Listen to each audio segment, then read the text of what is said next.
আমি সম্মানিত সাংবাদিক ভাইদের মাধ্যমে আমাদের দেশের সমস্ত শিক্ষক ভাইদের উদ্দেশ্যে বলতে চাই, আগামী রবিবারের কর্মসূচি সফল করার জন্য যে যেখানে যে অবস্থা আছেন ইনশাআল্লাহ সকলেই দাবি আদায়ের জন্য স্বতন্ত্র প্রকল্প সমস্ত শিক্ষক শিক্ষিকা ভাই বোনদের বলছি, দাবি আদায়ের জন্য জাতীয় পুরস্কার ঢাকাতে চলে আসবেন ইনশাআল্লাহ।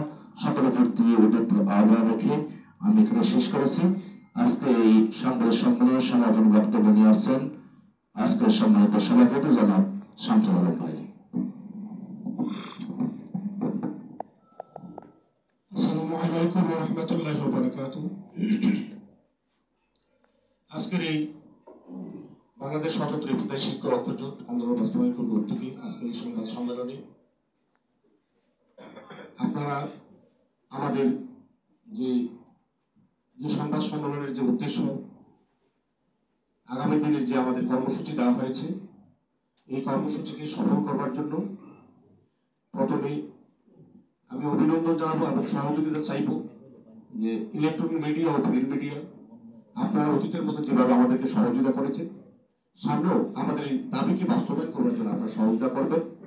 সর্বস্তরে শিক্ষার সাথে সংশ্লিষ্ট এনএসআই, এনএসবি, সর্বস্তরে যারা আমাদের এই গোয়েন্দা সংস্থা সহ শিক্ষা মন্ত্রণালয় সংশ্লিষ্ট যারা আছেন, আমাদের যে দাবির বিষয়ে আগামী রবিবার বা শনিবার পর্যন্ত সময় দেওয়া হয়েছে, শনিবারের মধ্যে দাবি পূরণ না হয় রবিবারে আমাদের এই কর্মসূচি বাস্তবায়ন হবে।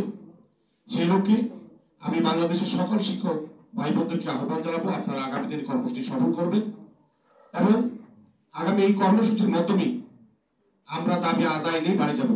যদি দাবি না আদায় না পর্যন্ত আমরা বাড়ি যাব না। পরিশেষে আজকের এই সংবাদ সম্মেলন আমাদের প্রত্যেক নেতৃবৃন্দরা সুন্দর বক্তব্য রাখছে, আপনারা শুনছেন। প্রিয় দেশবাসী এবং শিক্ষক ভাই বোনেরা সবাই আমার কাছে দোয়া করবেন এবং মানে প্রধান উপদেষ্টা এবং শিক্ষা উপদেষ্টা শিক্ষার সাথে সম্পৃক্ত যারা আছে তারা যাতে অতি দ্রুত আমাদের দাবি বাস্তবায়নে সহায়তা করি, সেই আশ্বাস রেখে আজকে এখানে সংবাদ সম্মেলন শেষ করলাম। ধন্যবাদ। আজকে এখানে সমাপ্তি। আসসালামু আলাইকুম ওয়া রাহমাতুল্লাহি ওয়া বারাকাতুহু।